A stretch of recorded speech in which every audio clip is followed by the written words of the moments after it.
When you go shopping for a top shelf drop top, you're probably going to be a tad concerned about how it measures up to the coupe that it's based on. Is it going to handle poorly? Is it slower? Is it heavier? Will it make me lose my hair? Except if you're buying an Aston Martin convertible. Even the name isn't plain old convertible or cabriolet or spider. Not with Aston Martin. This one, it's the DB11 Volante. To be fair, Volante has heritage. It's a name that's been applied to open-top Aston Martins since the legendary DB5 of the 1960s. Convertibles are typically about compromise, but designers and engineers have gone to extraordinary lengths to make sure that the DB11 doesn't have many of those.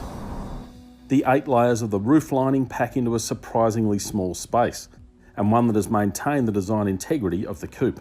It misses out on the fancy Aeroblade air wing of the hardtop, but designers are adamant the aerodynamics aren't adversely affected. And importantly, it has the low, wide, flat stance that makes it one of the most elegant soft tops on the market. Now, anyone who follows their Aston Martins will know that the DB11 is a bit of a game changer. It gets an all-new engine, or more specifically, 2 all-new engines, either a V8 or a V12. With the Volante though, you only get a choice of one. Yep, it's the V8. The engine comes straight from Mercedes AMG. It's used in things like C63 and the E63, full-on high-performance cars. Power peaks at 375 kilowatts, and it's backed up with 675 newton meters of torque.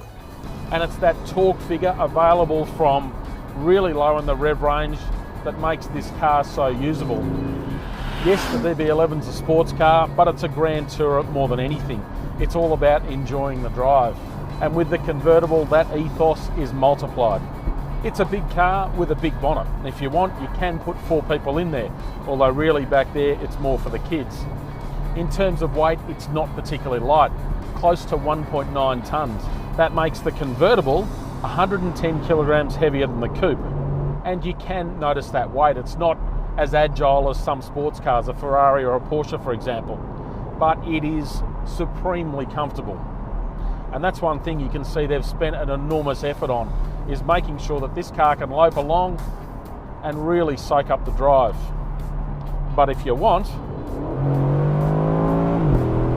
you can kick it and have some fun. Have a look at these roads too. We're in the south of France, up in the mountains, there's snow around.